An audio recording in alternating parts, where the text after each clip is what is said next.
नमस्कार दोस्तों, स्वागत है आपका फ्रेट फाइल्स में, जहां मैं साहिल आपको सुनाने जा रहा हूं असली जिंदगी की डरावनी और सिहरन भरी कहानियां। आज की इस वीडियो में मैं आपको दो ऐसी कहानियां सुनाऊंगा जो पूरी तरह से सच्ची घटनाओं पर आधारित हैं और आपका दिल दहला देंगी। लेकिन कहानी शुरू करने से पहले आपसे एक छोटी सी गुजारिश है। अगर आपको हमारी कहानियां पसंद आती हैं तो कृपया चैनल को सब्सक्राइब करें, वीडियो को लाइक करें और कमेंट में अपनी राय जरूर दें। आपका समर्थन ही मुझे और कहानियां लाने के लिए प्रेरित करता है। तो चलिए शुरू करते हैं आज की सच्ची और डरावनी कहानियां। नमस्कार दोस्तों, मैं राहुल बिहार से हूं। यह घटना करीब 6 साल पहले मेरे साथ घटी थी। मैं बिहार के एक गांव में अपने परिवार के साथ रहता हूं। मेरे परिवार में मेरी माँ, मेरी पत्नी और मेरा 8 साल का बेटा है। मेरे पिताजी को गुजरे 8 साल हो गए हैं। तब से मैं ही उनकी दुकान संभालता हूं। हमारी एक लेडीज कॉस्मेटिक्स की दुकान है जो हमारे गांव से 4 किलोमीटर दूर शहर के बाजार में स्थित है। मैं रोज सुबह 7 बजे दुकान के लिए निकल जाता और शाम को करीब 8 बजे दुकान बंद करके साइकिल से रात 9 बजे तक घर पहुंच जाता था। यह घटना दिवाली के एक दिन पहले की रात की है। उस दिन दुकान पर ग्राहक भी काफी थे, इसलिए मुझे दुकान थोड़ी देर तक खुली रखनी पड़ी। ग्राहक ज्यादा थे और अच्छी बिक्री हो रही थी, इसीलिए समय का ध्यान नहीं रहा और रात के 10 बज गए। धीरे धीरे ग्राहक भी कम हो गए तो मैंने भी दुकान बंद करने का सोचा। सारा सामान ठीक से रखकर दुकान बंद करते करते मुझे 10:30 हो गए। मैं खुश था क्योंकि सच में बहुत दिनों बाद इतनी अच्छी कमाई हुई थी। दिवाली का वक्त था तो मुझे घर पर मिठाई भी ले जानी थी। मैंने बाजार की एक दुकान से मिठाई पैक करवा ली और साथ ही अपने बेटे के लिए एक जोड़ी कपड़े भी ले लिए। अब रात के 11 बज गए थे और काफी देर हो चुकी थी, तो मुझे जल्दी से जल्दी घर पहुंचने की जल्दी थी। मैं अपनी साइकिल लेकर घर के लिए निकल गया। बाजार से घर तक का रास्ता जंगल से होकर जाता था। वैसे तो मैं रोज इसी रास्ते से आता जाता था और कभी कुछ अजीब नहीं हुआ, पर उस रात पता नहीं क्यों मुझे उस रास्ते से जाते समय एक अजीब सा डर लग रहा था। साइकिल चलाते चलाते मैं आधे रास्ते तक पहुंच ही गया था। तभी अचानक मुझे झाड़ियों से कुछ आवाजें आने लगी। मुझे लगा शायद कोई जानवर होगा और मैंने डर के मारे साइकिल तेज चला दी। लेकिन जो भी झाड़ियों में था वह भी मेरे साथ साथ तेज दौड़ रहा था। तेज चलाने के कारण अचानक मेरी साइकिल की चेन उतर गई। अब मुझे बहुत ज्यादा डर लग रहा था, यह सोचकर कि कहीं वह जानवर मुझ पर हमला न कर दे। मैं जल्दी से साइकिल से उतरा और चेन ठीक करने लगा। तभी मुझे अपने पीछे से ठंडी हवा का एहसास हुआ। जैसे ही मैंने पीछे मुड़कर देखा, वहां कुछ भी नहीं था। मैं जल्दी जल्दी चेन चढ़ाने लगा। तभी मुझे ऐसा लगा जैसे कोई मेरे बिल्कुल करीब आकर मेरे कंधे के पास खड़ा है। मुझे उसकी सांसों की आवाज ठीक अपने कानों के पास सुनाई दे रही थी। मेरे शरीर के सारे रोंगटे खड़े हो गए थे। एक पल को तो मुझे लगा जैसे मेरा दिल थम गया है। मैं बेहद डर चुका था, लेकिन मैंने साइकिल की चेन लगा दी और जल्दी से वहां से निकलने लगा। लेकिन तभी मुझे ऐसा लगा जैसे मेरी साइकिल अचानक भारी हो गई है, जैसे मेरे अलावा भी साइकिल पर कोई और बैठा हो। फिर भी मैंने रुकने की बजाय साइकिल चलाना जारी रखा। ठंड के मौसम में भी मुझे बहुत ज्यादा पसीना आ रहा था। ऐसा लग रहा था जैसे मेरा दिल कभी भी रुक सकता है।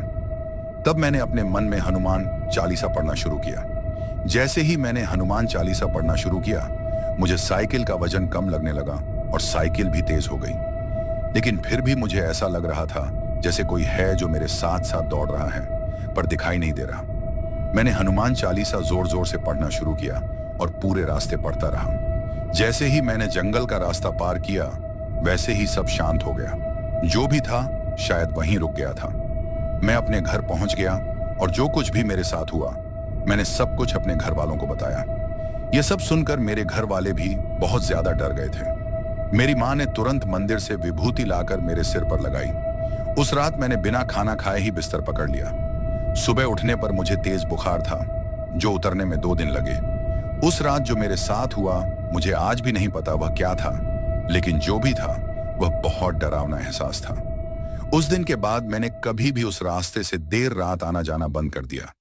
जब ग्राहक ज्यादा होते हैं और देर हो जाती है, तो मैं रात को अपनी दुकान पर ही सो जाता हूं, लेकिन उस रास्ते से देर रात कभी नहीं आता जाता। तो दोस्तों, ये थी हमारी पहली कहानी जो राहुल के साथ घटी एक सच्ची घटना थी। अगर आपको यह घटना सुनकर थोड़ा भी डर लगा हो या आपके साथ भी ऐसी कोई घटना घटी हो तो हमें कमेंट्स करके जरूर बताना। अब चलते हैं आज की हमारी दूसरी घटना पर।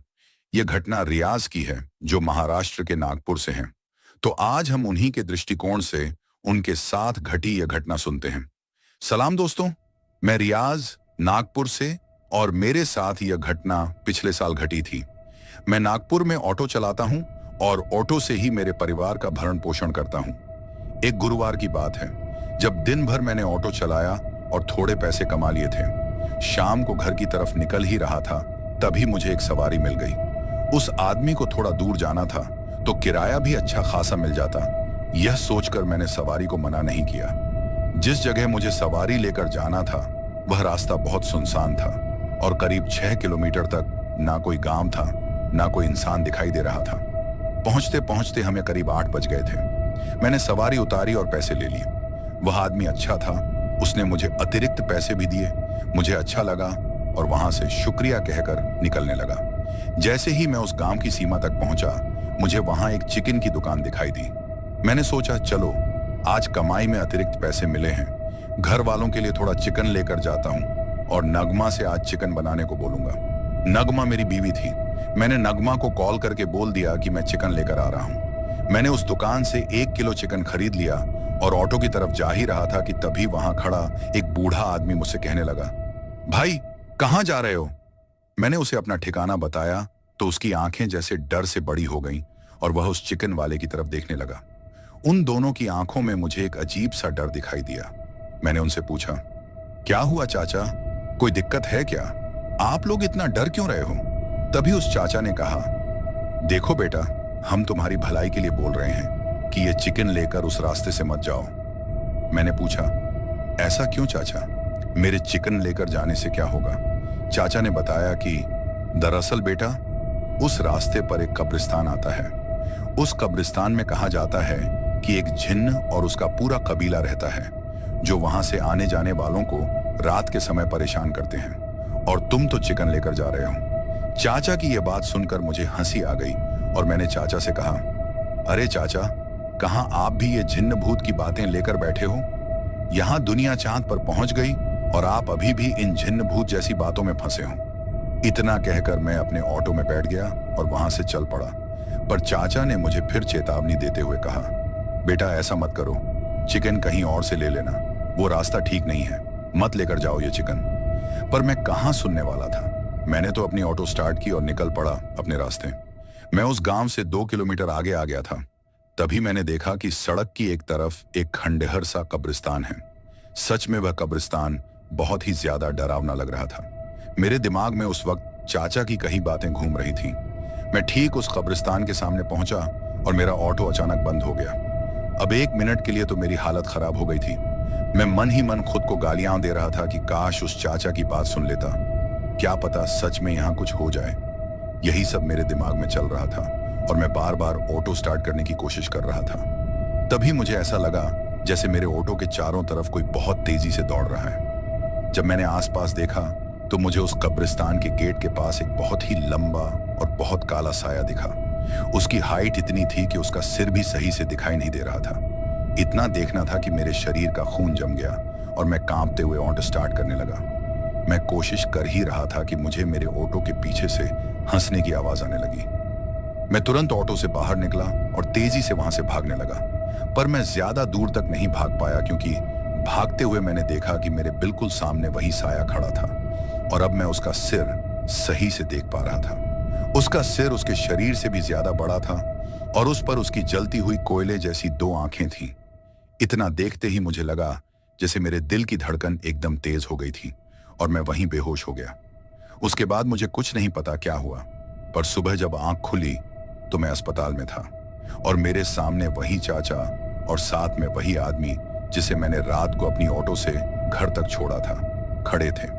उन्होंने मुझे बताया कि जब तुम ऑटो लेकर वहां से चले गए तो चाचा मेरे पास आए और तभी मैं और कुछ गांव वाले गाड़ी लेकर तुम्हारे पीछे आ गए। जब हम वहां पहुंचे तो देखा कि तुम्हारी ऑटो पलटी हुई पड़ी थी और तुम थोड़ी दूरी पर बेहोश पड़े मिले।